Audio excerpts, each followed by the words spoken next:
Hey everybody, welcome back to the channel. Today we have our next episode in the garage series. And as you can see outside, it's not that great. It's rainy and it's been nasty for the last 24 hours, but we can still do some baseball just inside the garage. Today is the day. We are finally talking about hitting. So we're gonna do a series of drills, but if you haven't already seen my PVC progression video, check that out as it sort of demonstrates my philosophy with hitting. I think about two things: the sequence of the swing, starting with working our lower half first and then finally engaging our upper half, our core and our shoulders. And I always think about staying connected as we swing. So as we go through our turn, our hands and our shoulders are connected. So I'm gonna do lots of drills today that sort of illustrate those two principles. We're gonna get the bat, we're gonna get the tee, and we're gonna set up the net, and then we're gonna have some fun.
All right, so that finishes our warm-up. For my warm-up, I used some PVC, as you saw there. Actually, I had two different lengths of pipe, so I have a really long piece of pipe here. It's almost 6 feet. It's about 5.5 feet or so. And I used this as I was warming up, getting my hips loose. You also saw me use a shorter length of pipe. This one's around 3.5 feet of pipe. This one I was actually using as I just warmed up, hitting the ball. Something light so I could really feel my body as I was turning and moving through the ball. So two different lengths of pipe. And then you see me that I was using the PVC hitting tool here as I moved through the ball, just practicing this motion of trying to stay connected as I swing. If you like this PVC hitting tool, I'll link in the description a couple of videos that use it and talk about how to create it. A great tool for players to use in warm-up. All right, let's move on to our next set of drills. Okay, this next drill, finally we're gonna bring out the bat here.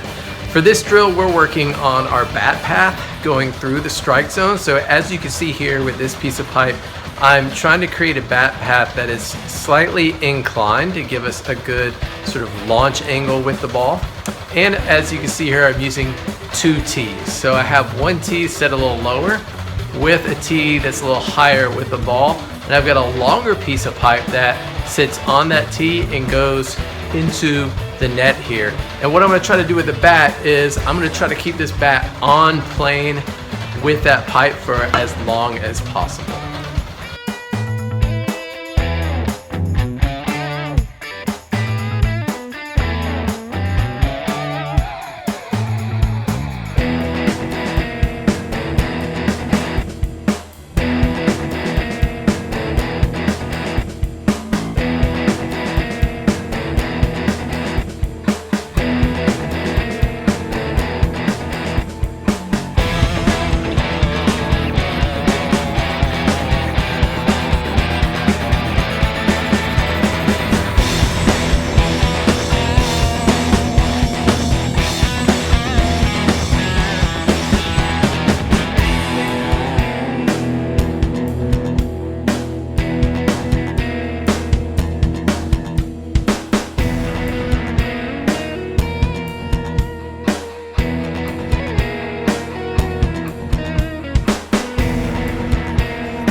Hey everyone, that concludes this episode in the Garage series. We looked at several different drills there, warming up with PVC. We also looked at drills that worked on our bat path and launch angle. And then at the end, I worked on some drills where I was looking at outside pitches and inside pitches, because it's important to work on pitches, whether you're inside, outside, up in the zone, down in the zone. You want to work on all of those. All my drills I do off the tee. I love hitting off the tee, although players don't always like that. My philosophy is if we can build a correct swing, hitting the ball off of tee when the ball's not moving, then when we introduce the element of a moving ball, then that player might be able to replicate that swing. And if they can't, we move back to the tee. Hey, if you've liked these series, please check out some of my other episodes of the Garage series. And that's it for now. We'll catch you guys next time.